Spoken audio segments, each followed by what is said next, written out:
Hey guys, what's up? Welcome back to the channel. Today we're going to be checking out the brand new synth from Cherry Audio. This is Memorymode. It's of course modeled after a Moog, Memorymoog. If you remember a little while back on the channel, I covered the PX memories from UVI. That was a sampled version of the Memorymoog featuring the Lintronics expansion. You can go and check that video. It's one of the big sort of classic synths from the early 1980s. One of the four sort of major polys that came out around that time. The Jupiter 8, the OBXA, and the Prophet 5, as well as the Moog Memorymoog. So Cherry Audio has now modeled a version of it as well. As I said, this is the sampled version from UVI. It's sample playback, so you are limited in how much scope you have to mold the sounds to your own liking. So we're going to check out Cherry Audio's one and take a look how this works. Let's dive in and we're going to check this out. Right, so off the bat, here we go. Cherry Audio's Memorymode. This is what it sounds like.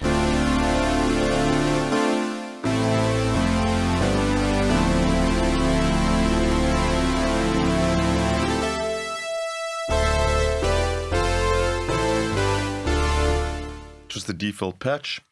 There's a ton of great presets in here.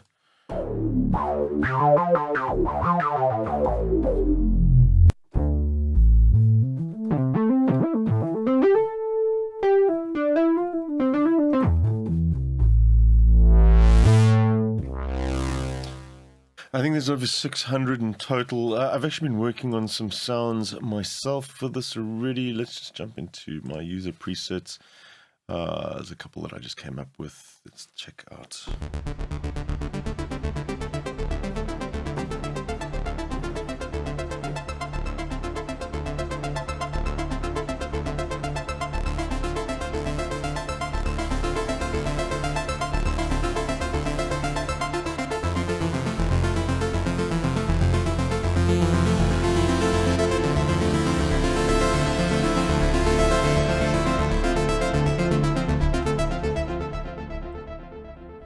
Check out some of the pad sounds.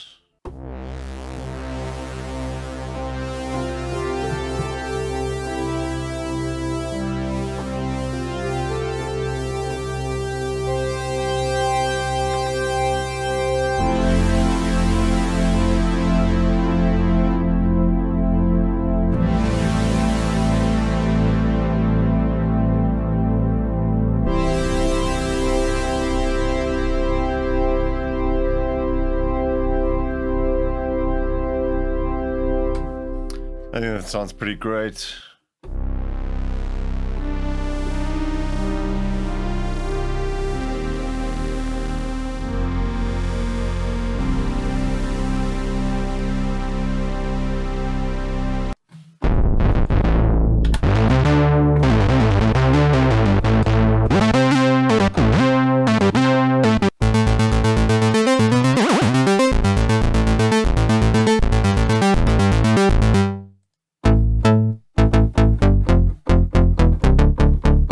Anyway, some of the bass sounds I've done, some of the pad sounds I've done. Let's dive into just a little bit of programming in this. It's fairly easy to get to grips with. If you have Repro or if you've used a Prophet 5, you'll probably be quite at home with this. There's a lot of similarities between the two.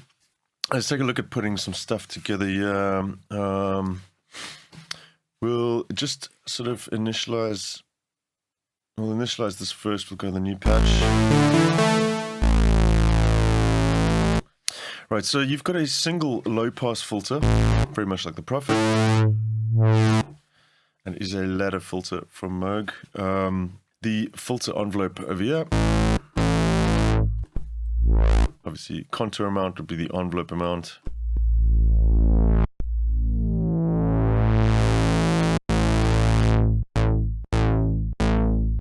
Your amp envelope down at the bottom.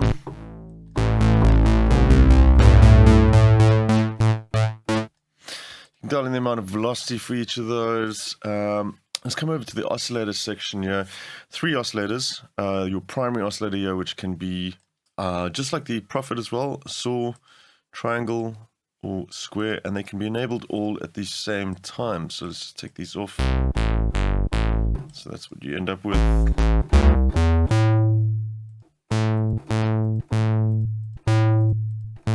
You can have blends and combinations of the waveforms together. Your octave settings over here, 16 feet, 8 feet, 4 feet, so forth. And this one cannot be tuned, however, oscillator 2 can be tuned, so we can dial in a second oscillator there.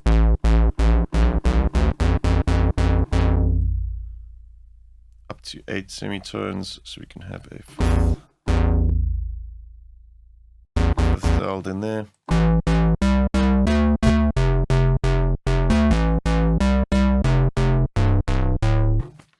There we go. And you'll notice now the third oscillator, which is also very much like the Repro 5 or the Prophet. This one can be run in a low frequency mode down at the bottom, which effectively turns it into a second LFO. You can also disable the keyboard control for that one. So if you want the LFO to run statically without it speeding up and slowing down as you move around the keyboard, you can do that like that. Let's put in a triangle for this one. I'll leave that load down for now, and I'll show you just what I mean. So we come over to the modulation section. There isn't a ton of modulation options. This is very much true to the original as well. And there's a number of destinations here. This is the LFO that you have on hand. You can adjust the speed and the shape as well as setting it to S and H over there, for example. This is always linked to the mod wheel. So your initial amount would be, let's say, LFO 1, oscillator 1 pitch. Let's do that.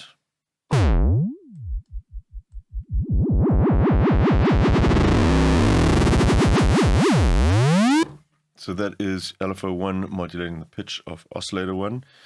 And that can be linked to the mod wheel amount as well. So if we set the initial amount to 0, and we have that straight now again. If we can use the mod wheel now, we can bring that in.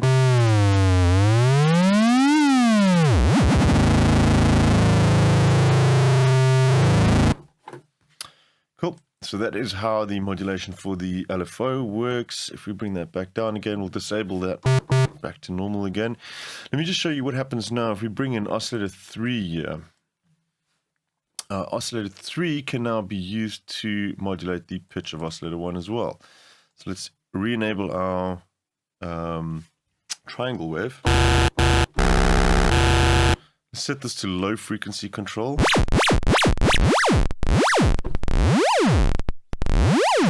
So notice as well, as I play down the register, the LFO speed actually slows down. Play higher up.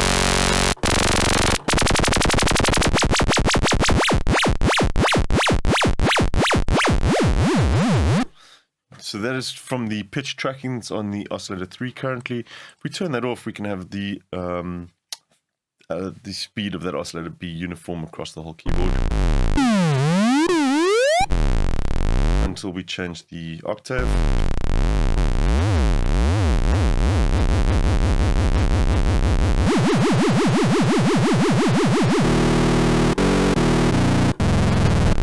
So you get some pretty cool FM sounding tones out of that as well. And these, of course, don't have to be just pitch. You can assign that to pulse width modulation, for example, as well, filter modulation and the volume modulation. Then you've also got this option as well to bring in the filter contour, which is this envelope over here. You can assign that as well to any of these. So let's say, for example, we wanted to assign the filter contour to the pitch of oscillator 1. Let's bring down the sustain.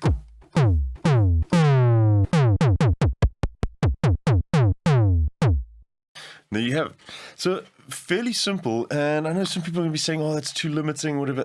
There's something about that that I really like. I like these limited ones. The same with Repro. The only difference, Repro gives you 2 additional modulation slots, which is freely assignable. There's a real joy to playing these sort of simple analog synths. So I really don't think there's any sort of missed opportunities there at all. It kind of also forces you to be creative in a different way when you're programming stuff like this. So let's take a look at the rest of the synth now. We've got a voice mode section over here. This will actually do unison for us as well.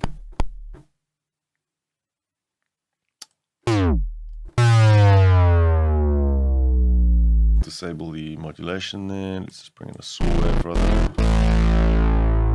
So we can detune that.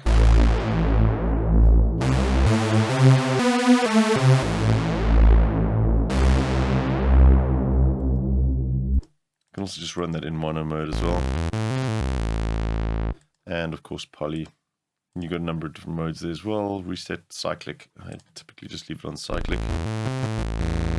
You don't have individual control of the voices like you do with the Prophet 5 from Yuhi, but you do have a drift dial on the side here, which will make the voices drift independently of one another. And you can kind of hear that pitch shifting occurring there. If we bring that back, there's far less movement there now. Bend depth, glide depth, all pretty self-explanatory, and as master keyboard octave up and down, so you can set these even down here. You can get another further down the range as well. Other new features that they've added in that obviously weren't in the original is some of the arpeggio functions, the phaser, the ensembles. Take a listen to ensemble. I find particularly useful for pad sounds. Really nice and lush. Very retro sounding phaser as well.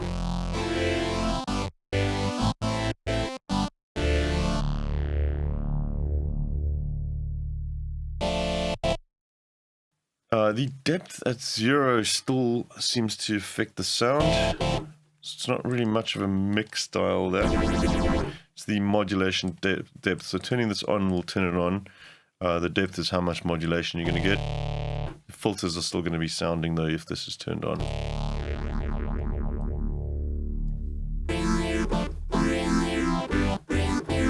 Might have liked a mix dial there, but not too much of a problem there. Echo, self-explanatory.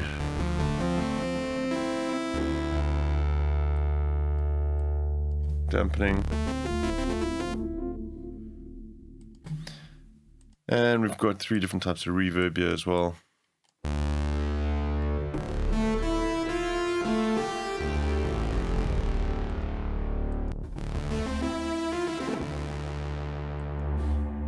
I quite like the room reverb on this one, as opposed to the others.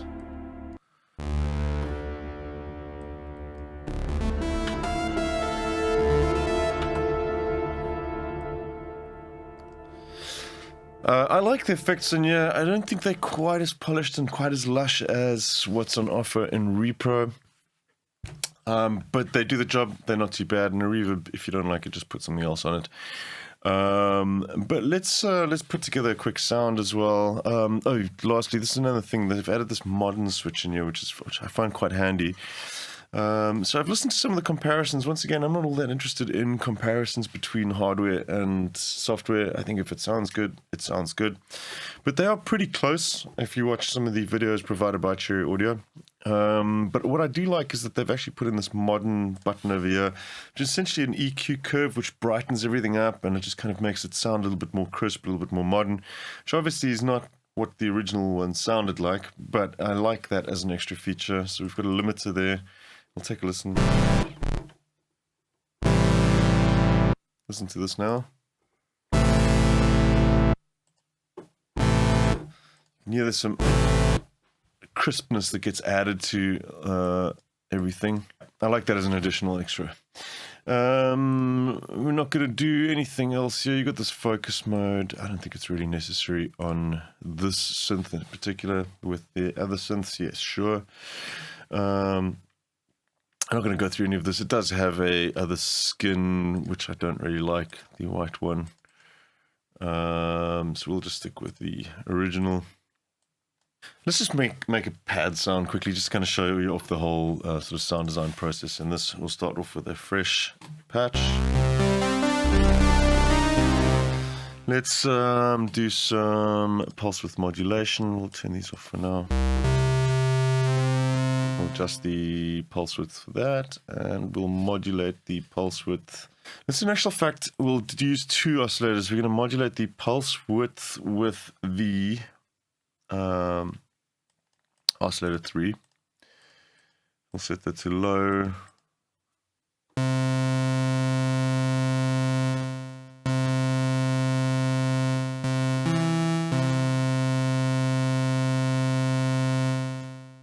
And we'll set that to a triangle wave.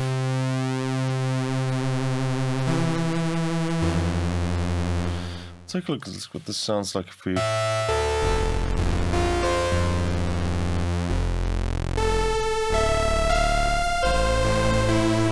In this case, we want to take off the keyboard control there so that we can have that uniform across the whole spectrum there.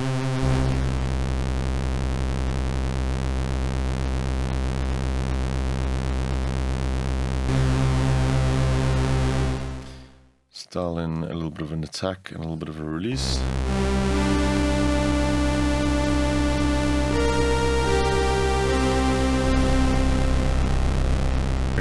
Bring down our filter.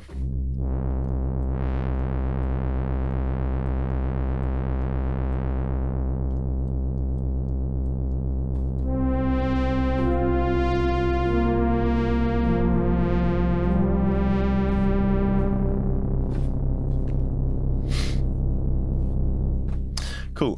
Let's play around with the second oscillator. We'll maybe bring a saw on that one.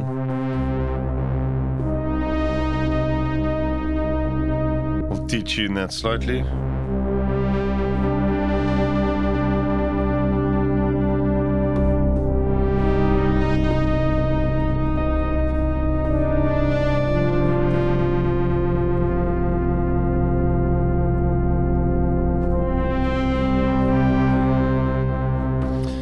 Cool. Now I want to play around with the LFO. We still got some additional modulation that we can do here. Let's try the SNH. We'll set that to 0. Let's turn up this one to max maybe. And let's see what happens when we send the SNH. We can sync this as well. So let's sync this to 16th notes. We can send this to the filter if we so choose. Watch what happens when I bring in the mod wheel now.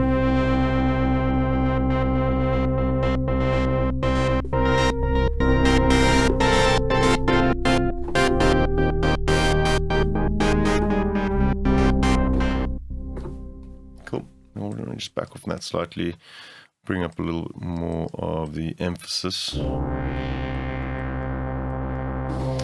And let's turn on our ensemble.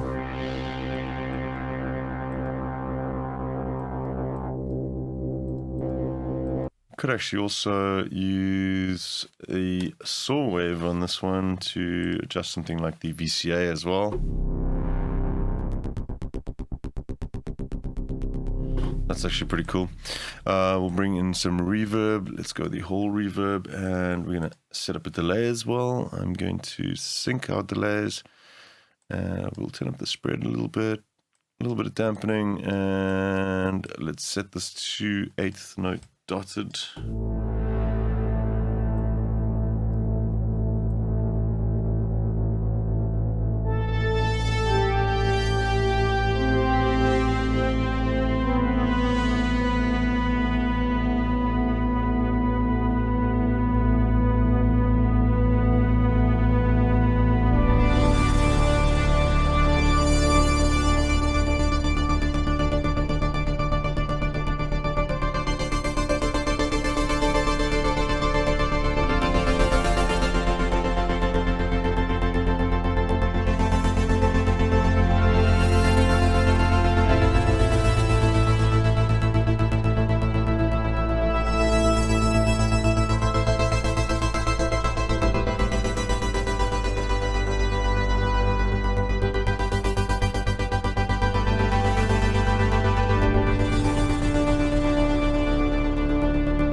cool. There you have it. A little demo of how to work with the Memorymode.